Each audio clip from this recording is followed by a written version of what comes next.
Hello friends, welcome back to another video from our YouTube channel. This is your educator Anil Kumar Verma और आज हम बात करने वाले हैं transportation of water in upward direction, that is also known as ascent of sap, और जिसमें हम फोकस करने वाले हैं रूट प्रेशर थ्योरी के बारे में और उससे रिलेटेड कॉन्सेप्ट्स के बारे में, that is guttation and bleeding के बारे में। तो जैसा कि हम लोग पीछे क्लास में पढ़ चुके हैं कि एब्जॉर्प्शन ऑफ वाटर प्लांट में कैसे होता है, जिसके लिए हमने डिफरेंट डिफरेंट पाथवेज के बारे में स्टडी की थी। वो पाथवेज बेसिकली थे, एपोप्लास्टिक पाथवे था, सिम्प्लास्टिक पाथवे था और third one is the transmembrane pathway. और उसी के साथ हम लोगों ने ये भी जाना था कि ऐसे कौन कौन से फैक्टर हैं जो वाटर एब्जॉर्प्शन को इफेक्ट करते हैं या प्रभावित करते हैं। आज हम जानेंगे एसेंट ऑफ सैप है क्या और ये कैसे होता है और इसके पीछे कौन कौन सी थ्योरीज हैं, इन सब के बारे में हम डिटेल में जानेंगे। तो सबसे पहले समझते हैं एसेंट ऑफ सैप है क्या। It is the upward movement of water and minerals against gravitational force from root to apical part of plant through xylem। जब रूट सिस्टम के द्वारा क्या है, वाटर को तो एब्जॉर्ब कर लिया जाता है, वाटर को एब्जॉर्ब कर लिया जाता है, उसको कहाँ भेजा जाता है, कॉर्टिकल सेल में भेजा और कॉर्टिकल सेल से होते हुए क्या जाइलम तक भेजा जाता है। मतलब वाटर एब्जॉर्ब करने से जाइलम तक पहुंचने की प्रोसेस को क्या कहते हैं, एब्जॉर्प्शन ऑफ वाटर कहते हैं, जो कि रूट हेयर्स के द्वारा पॉसिबल होता है। लेकिन अब जाइलम से different different parts of a plant में भेजना है with the help of xylem elements. वो कौन कौन से हैं, वो ट्रैकिड्स और वेसल्स हैं, जिनकी मदद से क्या होगा, ये वाटर को क्या ट्रांसलोकेट किया जाएगा from root to apical part of a plant. Water का मूवमेंट होता है वो कैसा होता है, यूनिडायरेक्शनल होता है। यूनिडायरेक्शनल होता है मतलब रूट से एपिकल पार्ट्स की तरफ ही क्या होगा, मोमेंट होगा। एसेंट ऑफ सैप को समझाने के लिए डिफरेंट डिफरेंट टाइम पे डिफरेंट डिफरेंट साइंटिस्ट ने डिफरेंट डिफरेंट थ्योरीज को क्या किया, प्रपोज किया। लेकिन प्रेजेंट टाइम में जो दो ऐसी मोस्ट अप्रोप्रिएट और मोस्ट एक्सेप्टेड थ्योरी हैं जिनके बारे में हम एसेंट ऑफ सैप में पढ़ते हैं, one is root pressure theory and another one is cohesion and transpiration pull theory. इन और इसी को कभी कभी ट्रांसपायरेशन पूल थ्योरी के नाम से भी जाना जाता है। लेकिन इस वीडियो लेक्चर में हम जो फोकस करने वाले हैं वो रूट प्रेशर थ्योरी के बारे में। तो चलिए जानते हैं रूट प्रेशर थ्योरी है क्या, कैसे होती है, रूट प्रेशर डेवलप कैसे होता है और इसके कौन कौन से लिमिटेशंस हैं, इन सब के बारे में जानते हैं। तो रूट प्रेशर थ्योरी को जो सबसे पहले प्रपोज किया था वो प्रिस्टले थे, ईयर था 1916, ठीक है। लेकिन रूट प्रेशर जो सबसे पहले नाम दिया था वो स्टीफन हेल्स थे। अब हम लोग जान लेते हैं कि रूट प्रेशर है क्या। तो it is a kind of pressure is set up in the cortical cell by osmosis action is called root pressure, ठीक है। देखते हैं इसको समझने के लिए कुछ लोगों ने एक एक्सपेरिमेंट किया, उसको भी हम लोग जान लेते हैं। एक्सपेरिमेंट बेसिकली क्या था, उन्होंने एक हर्बेसियस प्लांट लिया, हर्बेसियस प्लांट मतलब एक साकीय पौधा लिया जो साग सब्जी वाला, और उसको क्या किया, जैसे कि वो जमीन से जुड़ा हुआ था और उसको जमीन से कुछ ऊपर क्या कर दिया, एक कट मार्क लगा दिया। जब कट मार्क लगाया तो देखा कि कुछ वाटर निकला, वाटर था। तो लोगों ने सोचा यार ये वाटर क्यों निकला, तो बाद में पता चला ये जो वाटर है ये एक फोर्स अंदर से लग रहा है या एक प्रेशर लग रहा है, उसकी वजह से बाहर निकल रहा है। और इसी प्रेशर को क्या कहा गया, रूट प्रेशर कहा गया, और इस थ्योरी को क्या कहा गया, रूट प्रेशर थ्योरी कहा गया। अब हम लोग समझते हैं कि रूट प्रेशर डेवलप कैसे होता है, इसके बारे में समझते हैं। तो जैसा कि हम लोग जानते हैं वाटर एब्जॉर्ब किया जाता है, देखो शुरुआत में वाटर कहाँ से एब्जॉर्ब किया जाता है, with the help of root hairs और फ्रॉम दी सॉइल पार्टिकल से, ठीक है। सॉइल पार्टिकल के अंदर क्या क्या होता है, या फिर मिनरल्स होगा और कैपिलरी वाटर होगा, ठीक है। जिसको क्या होता है, रूट हेयर क्या करता है, एब्जॉर्ब कर लेता है। कैसे एब्जॉर्ब करता है, इसके लिए प्रोसेस होती है, के लिए क्या होता है, ऑस्मोसिस से वाटर को एब्जॉर्ब किया जाता है, या फिर डिफ्यूजन या बल्क फ्लो से क्या किया जाता है, वाटर को एब्जॉर्ब कर लिया जाता है। क्यों ऐसा हो पाता है, क्योंकि जो जो वाटर पोटेंशियल है वो सॉइल पार्टिकल का वो ज्यादा होता है। जो अंदर की जो कॉर्टिकल सेल है या एपिडर्मल सेल है उनका जो वाटर पोटेंशियल क्या होता है, कम होता है, ठीक है। वाटर पोटेंशियल क्या होता है, कम होता है। तो मूवमेंट हमेशा कहाँ से कहाँ की तरफ होता है, हमेशा हायर वाटर पोटेंशियल से लोअर वाटर पोटेंशियल की तरफ होता है। अब वाटर कंटिन्यू ये टेंशन के थ्रू क्या होता है, ये चलता रहता है।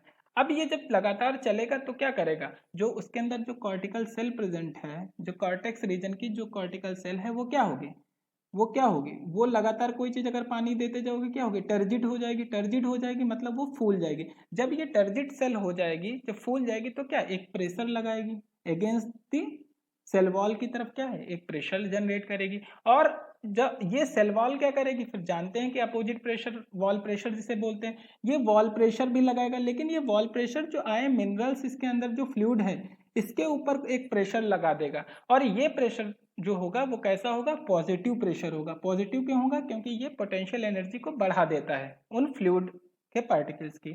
अब जब ये पोटेंशियल एनर्जी को बढ़ा दिया और ये पॉजिटिवली है, तो इस प्रेशर का एक स्पेसिफिक नाम दे दिया गया, that is positive hydrostatic pressure. अब अगर फिजिक्स में जाएं तो इसको P से डिनोट करते हैं, P is equal to rho g h होता है। और ये जो प्रेशर होता है वो अगेंस्ट द ग्रेविटेशनल फोर्स होता है। जब अगेंस्ट द ग्रेविटेशनल फोर्स है तो ये प्रेशर क्या करता है, उस वाटर मॉलिक्यूल और मिनरल्स को कहाँ पहुंचा देता है, जाइलम वेसल्स के पास। और वो प्रेशर फिर जनरेट करता है तो क्या होता है, वाटर मूव कर जाता है। ठीक है, कुछ दूरी तक वाटर क्या करता है, मूव कर जाता है। और ऐसे होता है क्या, डेवलपमेंट ऑफ रूट प्रेशर। चलो अब हम जान लेते हैं कि रूट प्रेशर एक एक्टिव प्रोसेस है। तो इस प्रोसेस को सपोर्ट करने के लिए क्या बहुत सारे एविडेंस दिए गए या बहुत सारे स्टेटमेंट दिए गए। तो उनमें से कुछ स्टेटमेंट हैं यहाँ पे जिनको हम डिस्कस करने वाले हैं। तो सबसे पहला है, because living cells are essential for root pressure. सही बात है, रूट प्रेशर में उन्हीं सेल्स का जो इन्वॉल्वमेंट होता है जिनके पास क्या होता है, अपनी प्लाज्मा मेम्ब्रेन अच्छी से होती है और उसके अंदर क्या साइटोप्लाज्मिक मूवमेंट होती हैं। तो वही सेल क्या करती हैं, हेल्प करती हैं किसमें, रूट प्रेशर को जनरेट कराने में। तो ये बात तो सही है। फिर दूसरा क्या है, O2 supply and some other metabolic activity affected the root pressure without affecting the permeability of membrane. Okay, अब कह रहे हैं कि ऑक्सीजन अगर दी गई तो जो मेटाबॉलिक एक्टिविटी है वो रूट प्रेशर को क्या कर देती है, वो अफेक्ट कर देती है। लेकिन जो सेल की जो परमेबिलिटी है या फिर जो फ्लूइडिटी है उस पर कोई फर्क नहीं डालती। ठीक है बात है। अब मेटाबॉलिक एक्टिविटीज क्या होती हैं, ये दो टाइप की होती हैं बेसिकली। क्या होती है, कैटाबॉलिक एक्टिविटी होती है और एनाबॉलिक एक्टिविटी होती है। कैटाबॉलिक में क्या होता है, जब कोई चीज ब्रेक डाउन होती है। एनाबॉलिक जब कोई चीज जुड़ती है। ठीक है, अब क्या है, जब इस पे परमेबिलिटी पे कोई इफेक्ट नहीं पड़ रहा है तो दैट मीन्स कि इस मेम्ब्रेन के अंदर कुछ ऐसी एम्बेडेड प्रोटीन्स होंगी जो कि एक्ट कर रही होंगी कैरियर या चैनल का, जिसके थ्रू मॉलिक्यूल्स का एंट्री और एग्जिट हो रहा होगा। तो ये भी एक्टिव प्रोसेस को शो करती है। फिर क्या है, minerals accumulated in the cortical cell against the concentration gradient by the active process. Water का मूवमेंट हमेशा कहाँ से कहाँ की तरफ होता है, हमेशा हायर वाटर पोटेंशियल से लोअर वाटर पोटेंशियल की तरफ होता है। Also use energy for lowering the water potential of surrounding cell leading the entry of water into the cell. Okay, अब देखो, जैसे कि मान लो ये बहुत सारा सेल्स हैं, these are the cells, cortical cells हैं बहुत सारा। अब कॉर्टिकल सेल्स में क्या है भाई, हर सेल के पास वाटर का मूव कराना है। तो किसी में मिनरल्स ज़्यादा है, किसी का वाटर पोटेंशियल कम है, किसी का ज़्यादा है। तो वाटर जो हमेशा मूव करेगा वो हायर वाटर पोटेंशियल से हमेशा लोअर वाटर पोटेंशियल की तरफ करेगा। तो सेल क्या करेगा, अपनी मेटाबॉलिक एक्टिविटी को यूज करके क्या करेगा, नेबरिंग सेल के वाटर पोटेंशियल को कम कर देगा, जिससे क्या है, वाटर आगे की तरफ क्या करेगा, मूव कर जाएगा। अब हम बात कर लेते हैं ऐसी कौन कौन सी लिमिटेशंस हैं थ्योरी की, मतलब कौन कौन से ऑब्जेक्शन हैं। तो इसमें से कुछ ऑब्जेक्शंस को हमने लिया हुआ है। तो सबसे पहला क्या, रूट प्रेशर थ्योरी जो है, लोगों ने कहा कि ये बड़ा जो हायर प्लांट है, मान लो यूकेलिप्टस का प्लांट है, तो उसके लिए ये हेल्पफुल नहीं है। सही बात भी है, लोगों ने एक्सपेरिमेंट किया, देखा, उन्होंने क्या कहा, उन्होंने कहा जो हर्बेसियस प्लांट होते हैं उसके लिए ये रूट प्रेशर ठीक है, 1 फीट से ज़्यादा नहीं होते। क्योंकि जो रूट प्रेशर का जो प्रेशर जनरेट होता है बिटवीन द 2 to 5 एटीएम। लेकिन जो यूकेलिप्टस से रूट से टिप तक पहुंचाने के लिए वाटर को ट्रांसलोकेट करने के लिए अबाउट 20 एटीएम का प्रेशर चाहिए, जो कि वो रूट प्रेशर से पॉसिबल नहीं है। तो इस स्टेटमेंट से क्या हो जाता है, रूट प्रेशर थ्योरी को खंडित कर दिया जाता है। तो दूसरा क्या एविडेंस दिया गया, when plant growing in stress condition like cold, drought, less arid soil etc, root pressure fail to appear while transport of water is normal। Okay, लोगों ने ये कहा कि जब प्लांट को क्या रखा, कोल्ड मतलब स्ट्रेस कंडीशन में रखा, जब बहुत ठंडी जगह पे रखा, या फिर बहुत ड्रॉट सूखी जगह पे रखा, या सॉइल में जो एयर का क्वालिटी है वो भी बहुत बेकार कर दिया, तब भी देखा कि कोई रूट प्रेशर तो कुछ नहीं दिख रहा है, लेकिन तब भी वाटर का जो है ना मूवमेंट हो रहा है। वाटर मतलब ट्रांसपोर्ट हो रहा है from the root to stem. तो ये कैसे हो रहा है, तो यहाँ पे तो रूट प्रेशर नहीं थी फिर भी हो रहा है, तो दैट मीन्स कि ये रूट प्रेशर की थ्योरी ज़्यादा इफेक्टिव नहीं थी इसके लिए, और इस चीज़ को भी क्या किया गया, प्रूव कर दिया गया कि रूट प्रेशर थ्योरी हर प्लांट के लिए रिस्पॉन्सिबल नहीं है। थर्ड एविडेंस था, if roots are supplied with hypertonic और isotonic solution root pressure disappear. ये स्टीफन हेल्स ने कहा कि अगर भाई रूट को ना हम अगर हाइपरटोनिक मतलब जब सोल्यूट का कंसंट्रेशन ज़्यादा होता है, किसमें, सोल्यूट का कंसंट्रेशन होता है ज़्यादा, जैसे कोई सोल्यूशन एक्स है और एक्स में हमने क्या किया, प्लांट को डिप कर दिया, और जो ये बाहर का जो सोल्यूशन हमने बनाया इसमें क्या है, सोल्यूट का कंसंट्रेशन ज़्यादा है और इधर क्या है, सोल्यूट का कंसंट्रेशन कम है, तो हाइपरटोनिक कंडीशन कहलाएगी। इसमें जो मूवमेंट होगा from the root cell to the, कहाँ होगा, रूट से कहाँ होगा, सोल्यूशन में होगा, क्योंकि सोल्यूशन में क्या है, सोल्यूट के पार्टिकल ज़्यादा है, सोल्यूट के पार्टिकल ज़्यादा है तो दैट मीन वाटर पोटेंशियल क्या है, वाटर पोटेंशियल भी क्या होगा, कम होगा, और रूट का वाटर पोटेंशियल क्या होगा, ज़्यादा होगा, तो मूवमेंट कहाँ होगा, from higher water potential to lower water potential. दूसरा उन्होंने कहा कि अगर आइसोटोनिक सोल्यूशन में रख दिया जाए तो भी क्या है, रूट प्रेशर नहीं दिखा। आइसोटोनिक सोल्यूशन वो होता है जब जब दो, जैसे एक एक्स सेल है और एक वाई सेल है, दोनों का कंसंट्रेशन सेम हो और कोई उनके बीच में कोई पार्टिकल का मूवमेंट ना हो, तो ऐसे सॉल्यूशन को क्या कहते हैं, आइसोटोनिक सॉल्यूशन कहते हैं। तो ये भी चीज जो थी ना वो रूट प्रेशर थ्योरी को सपोर्ट नहीं करती थी। तो these are the basically limitations behind the root pressure theory. अब हम बात कर लेते हैं रूट प्रेशर से ही जुड़े हुए एक फिनोमिना के बारे में जो कि बहुत ज़्यादा इंपॉर्टेंट है स्मॉल प्लांट्स के लिए या हर्बेसियस प्लांट्स के लिए। हम बात करने जा रहे हैं गटेशन के बारे में। तो गटेशन पहले है क्या, इस चीज़ को समझते हैं।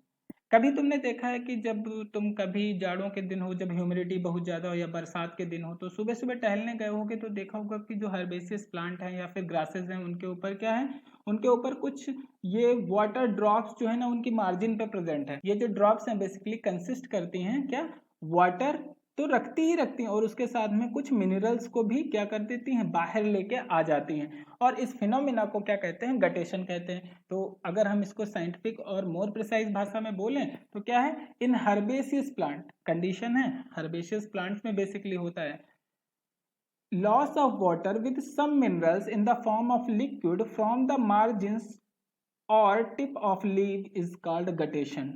ठीक है, तो गटेशन समझ लिए। लेकिन अब कंडीशन कौन कौन सी हैं गटेशन को करवाने के लिए। देखो गटेशन जब होगा जब रूट प्रेशर क्या होगा, हाई होगा, रूट प्रेशर बहुत ज्यादा, और ट्रांसपायरेशन क्या होगा, लो होगा। ट्रांसपायरेशन क्या है, ये भी क्या है, loss of water, loss of water in the form of vapour. Vapour के फॉर्म में क्या करता है, वाटर को लॉस करता है थ्रू द स्टोमेटा। इसके लिए क्या, स्टोमेटा रिस्पॉन्सिबल होते हैं जो कि प्रेजेंट कहाँ होते हैं, लीफ पे प्रेजेंट होते हैं। जब कंडीशन ऐसी हो कि जो रूट प्रेशर क्या हो, रूट प्रेशर ज्यादा हो, रूट से क्या है प्रेशर बहुत ज्यादा जनरेट हो रहा है लेकिन ट्रांसपायरेशन नहीं हो रहा है, तो क्या होगा, ये कंडीशन गटेशन वाली क्रिएट हो जाएगी।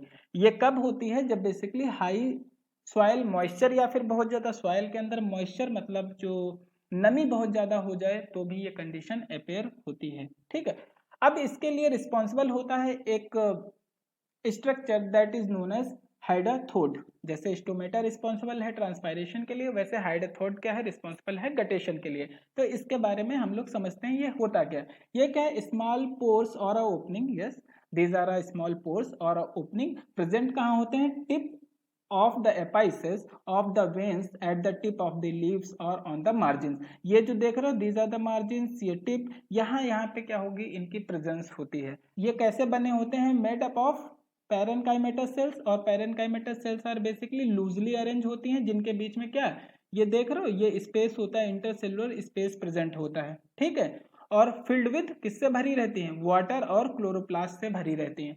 इन पैरेनकाइमेटस सेल्स के साथ में कुछ और पैरेनकाइमेटस सेल्स होती हैं जिनके पास क्या है, क्लोरोप्लास्ट नहीं होता है।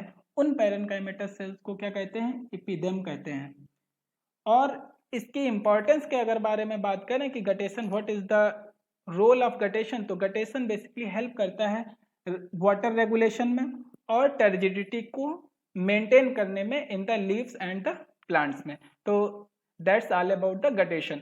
एक और एक्सटेंशन है रूट प्रेशर थ्योरी का, दैट इज ब्लीडिंग। अगर हम ब्लीडिंग के बारे में बात करें तो कभी कभी याद होगा, जब प्लांट होते हैं तो प्लांट में अगर कुछ इंजरी हो जाए या बार्क उसकी हटा दो तो उसमें क्या होता है, कुछ चीज़ें निकलती हैं या कुछ निकलता है, तो वो क्या होता है, सैप निकलता है, और या लेटेक्स उसको बोलते हैं। तो सैप क्या है, सैप क्या है, it is a mixture of water plus minerals plus inorganic plus organic substances का एक मिक्सचर होता है, along with dissolve organic and inorganic substance from the injured part of plant। यही चीज लिखी हुई है। ब्लीडिंग क्या है, ब्लीडिंग क्या है, oozing of sap along with dissolve organic and inorganic substance from the injured part of a plant। ठीक है।